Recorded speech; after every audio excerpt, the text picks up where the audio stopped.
Hello friends, in this video I will be talking about the commutative property, and we'll figure it out if this commutative property is holding true for arithmetic of functions, the four operations we studied in the previous video. So the commutative property is this one: if a plus b is equal to b plus a, or in the multiplication type a dot b is equal to, or a multiplied by b is equal to b multiplied by a. So we have to figure out whether these arithmetic of functions, the four operations, holds true for this commutative property or not. So let's go ahead and get started. So in order to do that, first there are two functions, f of x and g of x.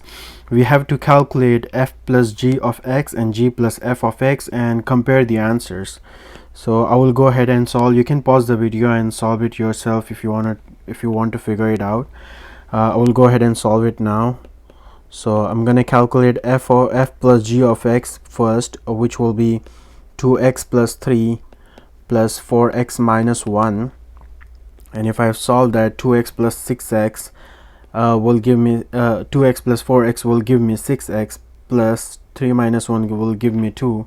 So this is the answer for f plus g of x. Now I'm going to calculate g plus f of x, which will be 4x minus 1 plus 2x plus 3, and if I calculate that, 4x plus 2x will give me 6x, minus 1 plus 3 will give me positive 2. As you can see, these two answers are equal, so we can say f plus g of x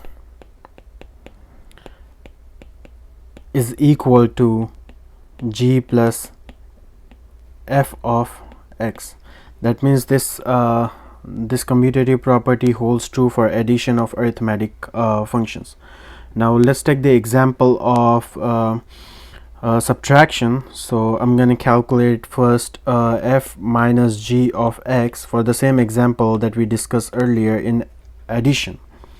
So here we have f of x, which is 2x plus 3 minus parentheses 4x minus 1, and if you solve it further, you will get 2x plus 3 minus 4x plus 1, and if you combine the like terms, you will get 2x minus 4x will give you negative 2x, plus 3 plus 1 will give you positive 4. So this is your answer for f minus g of x. Now I'm going to go ahead and calculate g minus f of x. I will get g is 4x minus 1 in this case, minus 2x plus 3. So I will go ahead and calculate that. 4x minus 1 minus 2x minus 3. As we use the distributive property, distribute negative sign here over this parenthesis, and that's how we got negative and negative on these two ends. So I got here 4x minus 2x will be 2x, negative 1 minus 3 will give you negative 4. So this is the answer. As you can see, f minus g and g minus f are not equal, so I can go ahead and claim that in f minus g of x is not equal to g minus f of x, and that means that commutative property does not hold true for subtraction of two functions. The next example is about the multiplication, so you can go ahead and pause the video and try to solve it yourself. If not, then I'm going to solve it now.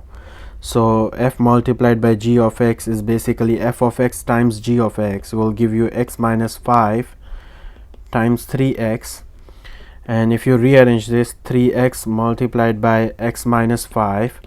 Now you're going to use the distributive property here, distribute 3x over this parenthesis, and you will get 3x times x will give you 3x squared, minus 3x times 5 will give you 15x, and you can take the common factor out, will give you back this equation, but that's my answer so far. All right, I'm gonna go ahead and calculate for g dot f, or g multiplied by f of x.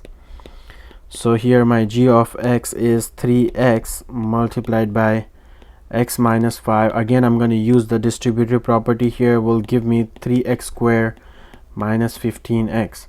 So as you can see, multiplication of f of x and g of x will give me the same answer. So I can claim that this equation holds true for a commutative property holds true for multiplication of two functions. So I can say f dot g of x will be equal to g dot f of x.